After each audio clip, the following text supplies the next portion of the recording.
Okay. Hello and welcome to our super awesome, super cool live lesson.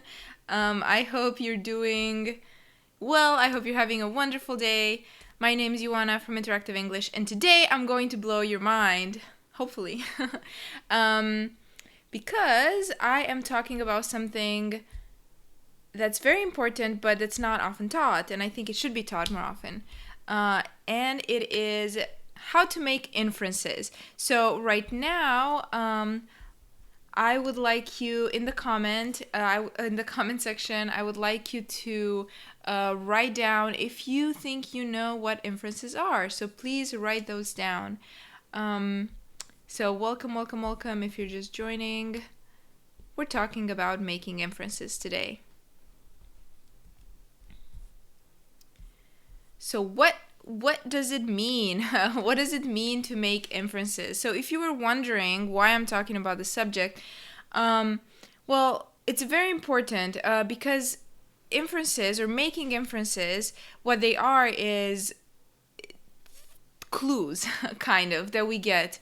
It's just an idea or conclusion that we get from clues or evidence around us, or it's really just an educated guess based on what you hear or what you see. So those put together will lead you to make an inference. Okay, so let's see. I'm just hello, Shanna. Welcome. If you are just joining us, write down what's your name and where you're from. Yeah, just write that down. Let us know. It's always fun to read. But welcome if you're just joining. So talking about inferences, and my question to you is why we should make inferences. Of course, you need to know why is this important. It's important because it really is a way to understand it's a further way to understand what you are being presented with, the information you're being presented. So really it's you know this information, it's there in front of you, and you're just trying to kind of guess it a little bit more. It's not really evident, and that's what's very interesting about inferences, and they're a very important part of learning a language, of course. Okay, there you guys are. I was wondering where everyone is. Welcome, Giselle. Welcome, Shana. Welcome. Thank you. And of course, please write down where you're writing from. So again, we are talking about inferences, and I want to talk about when do we have the occasion to make these inferences, or to make inferences in general. Well, we do this when we receive information, right? So how do we receive information? On any language, really, it's when we read something, right? Or when we listen to something, when we hear things. That is when we receive information. And this is also when we make inferences. So there are two ways, and we're going to practice making inferences in both of these ways today. So I think it's going to be a lot of fun. If you guys are ready, we're going to start in 1 second. We're going to have some practice. Super fun, super cool. Okay, welcome Julissa. Welcome Danette. I hope I'm saying it right. Welcome Gosia. Are you guys ready? If you know about inferences and want to learn about inferences, write it down. I want to see it. Okay. Now I want to talk to you about a super fun tip. I don't know why I keep saying super fun. I think to me all English is super fun. So, but this is a fun tip because this making inferences is really a great pre-reading activity. And what I mean about pre-reading is something to do before you read something. So, for example, when you look at titles or you're looking at headlines in an article or a newspaper, that's a really good way to determine what this is going to be about, whether it's a book or a story or whatever it is that you're trying to read. Looking at the title is such a good way to infer what is it that you're going to read about. And it's also a fun way to actually engage with what you're going to read. It's fun to assume something, and then when you read it, you want to see, oh, was I right?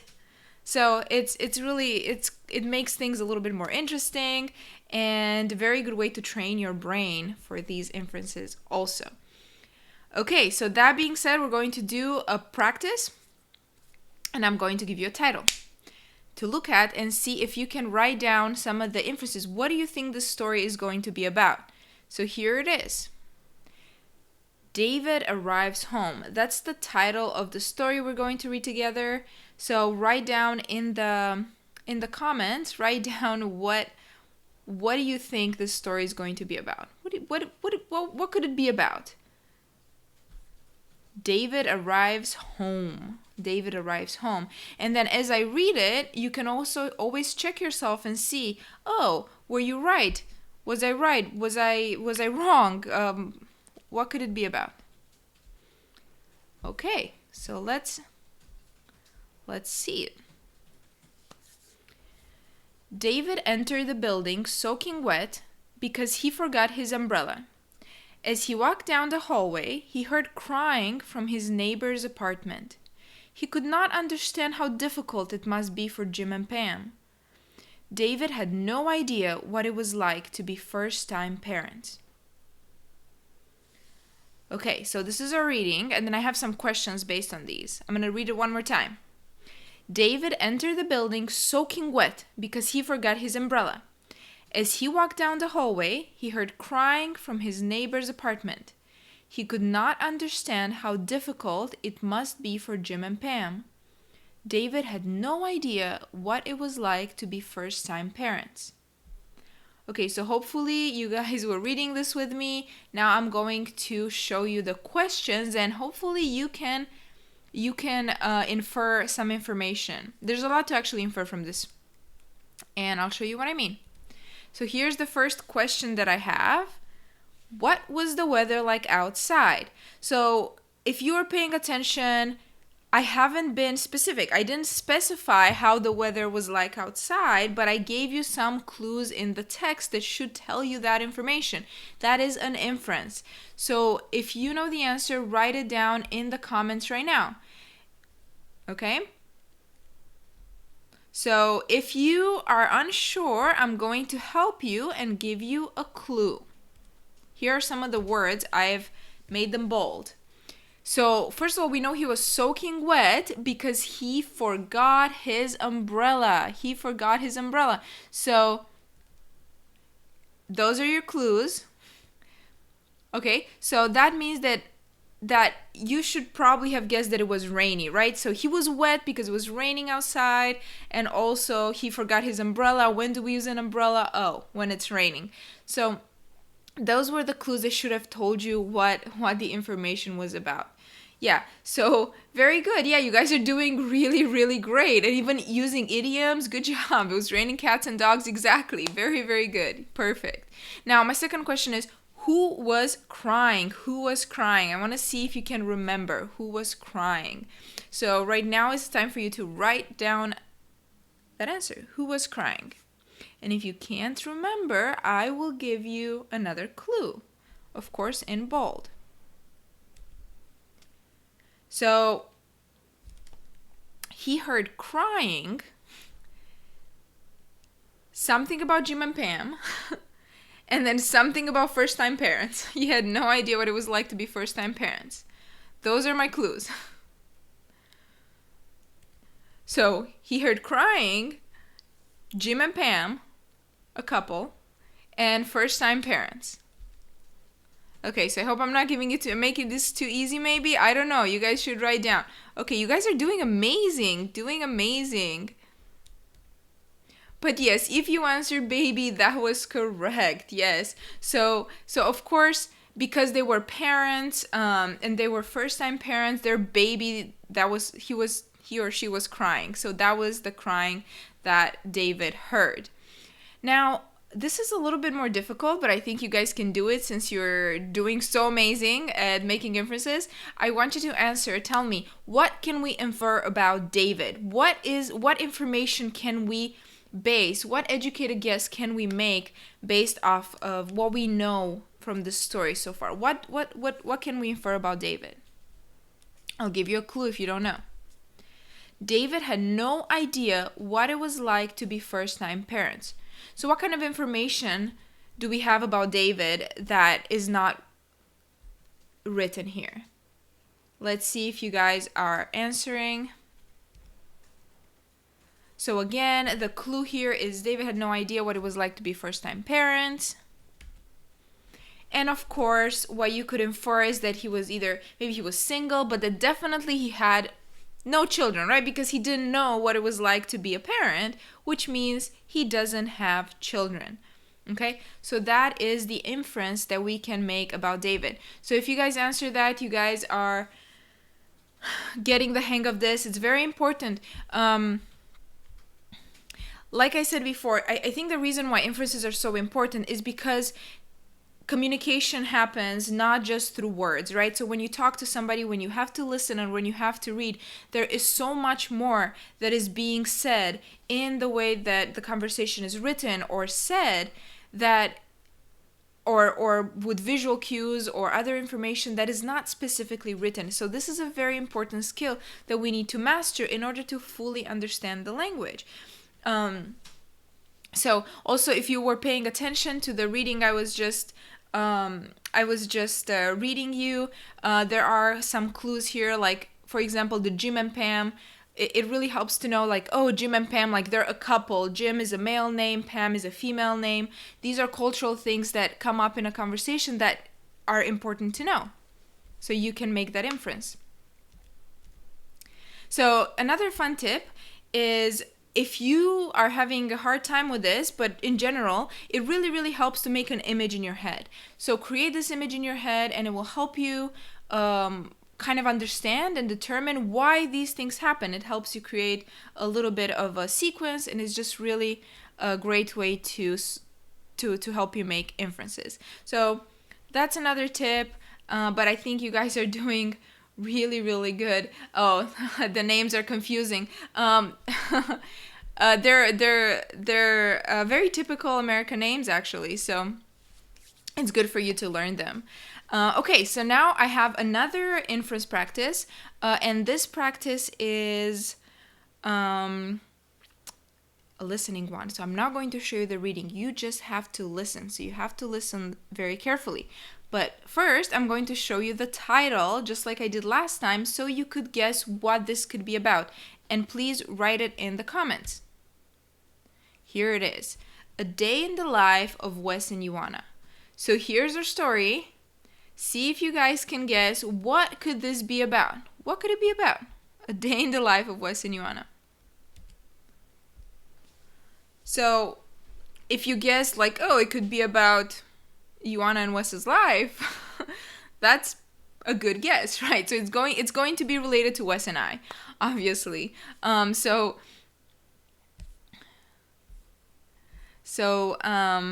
let's see. Are you guys ready?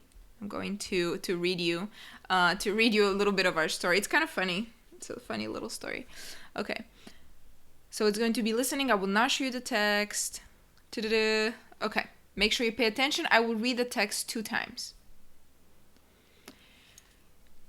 Ioana walked into the house holding 2 heavy bags full of food. Wes, can you help me? She said. There was no response. Wes's eyes were glued to the TV. Can you help me? Ioana repeated. Still no response. Wes! Ioana repeated louder. Oh, let me do my Wes voice. Oh, hey, I didn't know you were back, Wes said.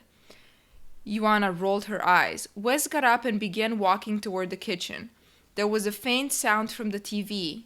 Goal! Wes quickly turned around to see what happened during the match. Really? So you can hear that? Ioana asked, still talking to herself. Okay. So I'm going to read it one more time, okay? I know this was a little bit difficult. Maybe it was a little fast. I'm going to read it one more time to make sure that you catch all of the details. Ioana walked into the house holding 2 heavy bags full of food. Wes, can you help me? She said. There was no response. Wes's eyes were glued to the TV. Can you help me? Ioana repeated. Still no response. Wes, Ioana repeated louder. Oh, hey, I didn't know you were back, Wes said. Ioana rolled her eyes. Wes got up and began walking toward the kitchen. There was a faint sound from the TV. Goal! Wes quickly turned around to see what happened during the match. Really? So you can hear that? Ioana asked, still talking to herself. Okay, so that was our listening. I'm not going to show you the text, but I'm going to show you the question. So the first question I have for you is, where was Ioana before arriving home? Where was I? If you know the answer, write it down, okay? Let's see if you guys can get an idea of where could I have been. And if you don't know, I'll give you a clue. I'll read you the sentence again that I was talking about. Really, it says, Ioana walked into the house holding 2 heavy bags full of food.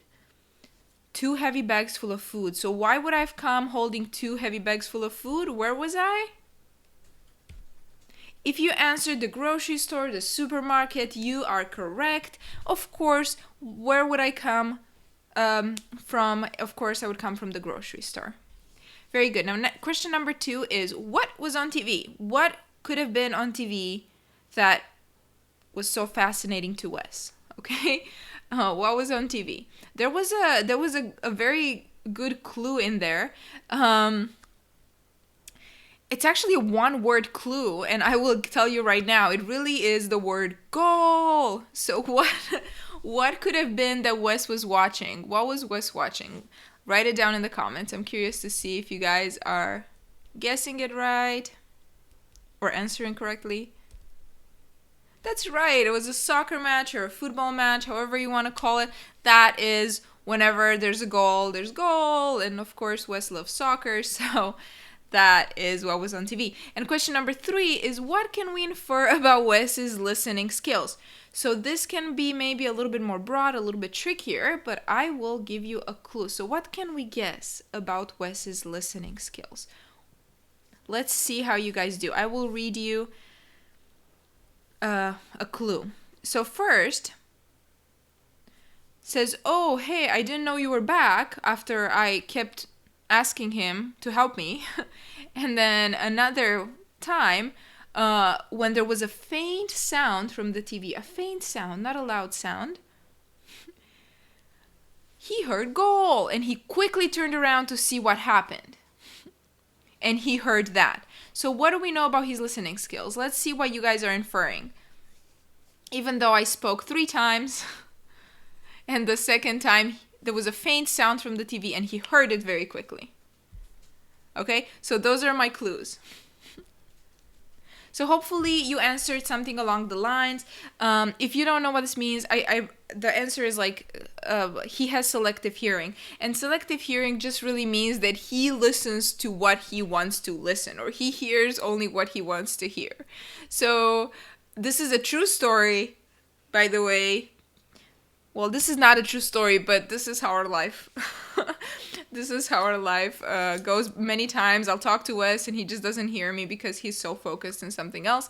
That means you have selective hearing. But of course, when you hear what you want to hear, that means there's nothing wrong with your hearing. You're just not listening properly. So if you answered anywhere, anything like that, you guys did amazing. So I just wanted to say, like, this, the reason why this is so important is because, like I said, there's so much more that's being said, that's being communicated in speech when we hear somebody or when we see something. So it's very important to pay attention to these clues. Again, thank you so much for joining us. You guys are doing amazing. Yes, exactly. He is a bad boy, sure. So, Wes emphasized that this story is not true. Well, it's true sometimes. And Wes, of course, loves sports. So, again, thank you for joining us. Thank you so much. Thank you, Nodi. Thank you, Gosia. Thank you, Lubna, Talha, Long, Giselle, I don't know if I'm saying that right, Salwa, Junior. Bishal, Kira, thank you. I hope you have an amazing Saturday. I hope your English just keeps getting better and better. And thank you for watching, guys. If you found this lesson interesting, please like it and share it. Any questions that you have, always write them. We always answer. And for more practice, join our social media classes because it's always better to just keep practicing. Thank you guys so much. Have a great day. Bye.